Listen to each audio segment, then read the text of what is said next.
Yan, isang magandang araw po muli sa inyo lahat at welcome kayo sa ating vlog dito sa ating YouTube channel. Ngayon ay dumating na po yung ating niintay. At ito nga yung mga sisiw ng ating mga broiler chicken. Ito po yung ating panibagong venture na gustong simulan. So ito may kulungan ng ating mga lagang 45 days na manok. At kakarating lang nitong ating mga bagong mga alaga dito. Itong ating mga bagong pagkakaabalahan. Aside from goat farming ay napagdesisyonan din natin na magsimulan ang broiler chicken farming. At itong mga alaga natin dito ay nasa 60 heads ito. 60 heads itong dito natin muna sila i-brooding.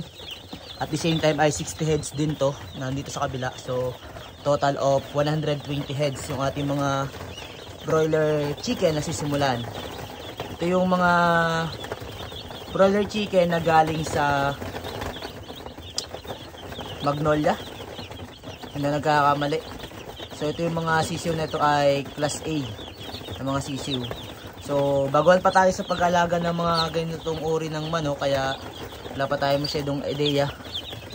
At ngayon nga ikakababa lang natin. Galing pala sila sa biyahe. At hindi pa natin sila pinapainom ng tubig dahil baka sila ay sipunin or magkaroon sila ng sakit dahil syempre galing pa sa biyahe. So ngayon ay papatukain muna natin ito ating mga alaga dito. And so far masisigla naman, wala naman tayo nakikita na malungkot or parang malungkoy So dala-dala nila to yung patuka. Yan, papatukain na natin muna ito ating mga manok dito. So dito sa kabila goods naman. At the same time ay may sigla naman sila. Pag may mga hindi pa natin alam, hindi pa natin makita kung may mga ano ba dito mahina, pero so far goods naman masisigla naman yung ating mga alagang manok. So yan, magpapatuka na si Tutoy itong ating mga manok. Hindi, lagyan muna natin dito. Dito na natin lagyan ng yan. Sa mga matagal na po nag-aalaga dyan ng mga manok, ibahagi naman po yung mga knowledge nyo sa atin. Mag-comment lang po kayo sa comment section.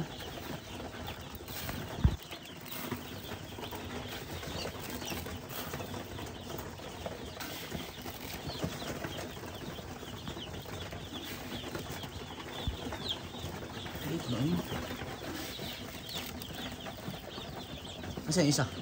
Hindi. Pinahugasan ko. Hindi isa pa. Ayan.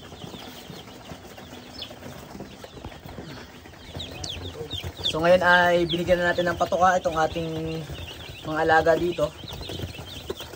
At yan, tumutuka na sila. So far wala naman tayo nagiging pa ngayon. Wala namang namatay or mortality sa biyahe. Masisigla naman yung ating mga sisiw dito. Mula doon sa ating pinagpunan ng mga manok, ng mga sisiw na ito ay nasa almost 40 minutes yung biyahe. At sinakay lang natin ito sa tricycle. Tsaka hindi naman masyadong malayo yung binahe ng mga manok natin at hindi rin naman bako-bako yung kasalit sa amin at mga sementado ng halos din. Kaya lessen yung natin, yung mga pauntol-untol o tig-tig sa sakayan. So itong kulungan ng ating mga alagang manok dito ay ang luang nito ay nasa 9 meters at ang lawak naman o ang haba ay nasa 11 meters. So estimated natin yung ating 120 heads sa manok dito o itong ating mga broiler chicken ay siguro naman ay kasya na dito sa 9 by 11 feet na ating kulungan. At yan, napakain na rin ni Tutoy ito, nabigyan na rin ng pakain. So ngayon, ang problema natin ay kulang yung ating feeder. Dahil yung ating feeder ay ilang peraso lang. So kailangan pa natin bumili ng dalawa pa. Kasi ang nangyayari dyan kapag isa lang yung feeder, may mga hindi makakain. At yung mga hindi makakain na yun, yung mga posibleng mabansot. Kaya yung ating kailangang bantayan o iwasan para tuloy-tuloy o mabilis yung paglaki ng ating mga broiler chicken. Dahil kapag isang feeder lang, yan, magsisiksikan sila dyan sa isang pakainan na yan, yung iba hindi makakain. Yung iba, hindi naman sila para-paras ng lakas, yung iba may hina, so hindi hindi nila kaya makapagsiksikan. Kaya much better kung marami yung ating pakainan para hindi sila siksikan at hindi sila nag-aagawan. At pagkatapos ng mga siguro after 1 hour, saka tayo magbibigay ng tubig ito sa ating mga alaga para mamaya makinom na sila. Dahil syempre, binahay natin sila, mauuhaw na din yung mga yan. Yan, nakakasarap ng pagmasdan at tingnan ito ating mga alaga dito. So ito yung ating ito si King, may experience to sa pag-aalaga ng manok. Ano masasabi mo, King? Yan. Dati sila King, nagkukuha. ano masasabi mo? Anong kulang? 45. Itong bata ito nag-aalaga sila ng 45 days sa manok eh. Ano, all goods? Ano bang itong itsura ng manok. Goods naman sila sa biyahe. Hindi na sila stress. Goods lang talaga. Mga ilang days sila dito sa brooding? Sa maliit. Mga 1 week. At 2 weeks. sa linggo. Makalaki ng konti. Okay na. Kasi yung 1 week ang pinaka-crucial sa pagpapalaki ng mga gitong manok eh. Yung 1 week yung 1 week yung mabilis laging 1 week yung may marami pa namamatay Yung talaga yung for 7 days yung yung pinaka-crucial sa pagpapalaki ng mga 45 days dahil doon kalimitan may talagang namamatay. Nagkakaroon ng mortality. Kaya sa 7 days na pagpalaki nito mga manok, kailangan talaga tutok tayo sa pag-aalaga.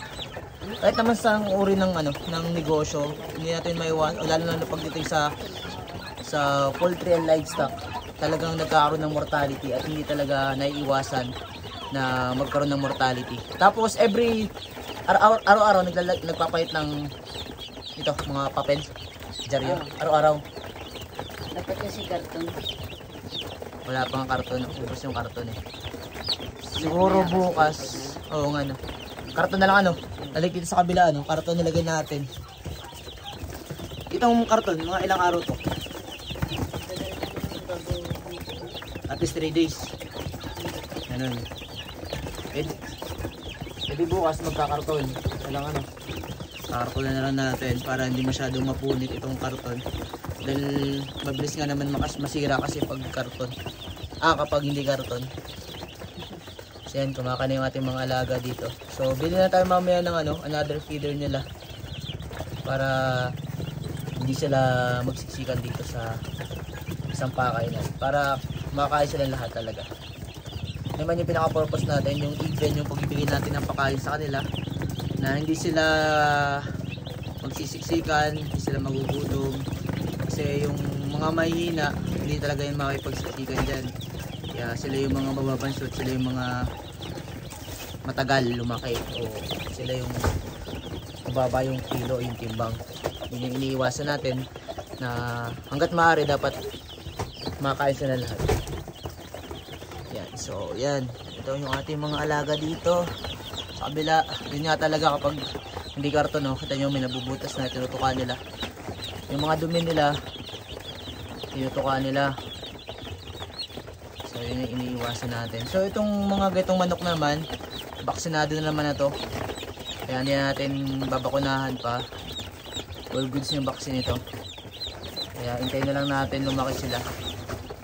At kapag malaki na sila, yan, dispose na natin. Siguro ang pag-dispose natin dito around 30 days to 35 days. 30 days yung pinaka-early pag-dispose natin, hanggang 35 days dapat ma-dispose na natin lahat. So yung pinaka-target natin dito ay sa bagong taon or sa Pasko. So ngayon nga pala po ay November 26. November 26. So harvest time natin ay siguro nasa mga December 25 to January 1. So ganun. Yan ito, pwede natin itong gawin pa pala ito, pang dalik. Pwede nga ito. Ito yung natin. Pwede natin ilagay dito. Kaya yan mo yung update dito sa ating manukan. At syempre, maraming salamat sa inyong patuloy na pagsama dito sa ating YouTube channel. At sa mga susunod na araw ay update ko ulit kayo. Bukas update ko kayo kung ano bang magiging mangyayari dito sa ating mga manok. Kaya yan, this is a Millennial Farmer, ang Ilawan Adventure. At hanggang sa muli, paalam.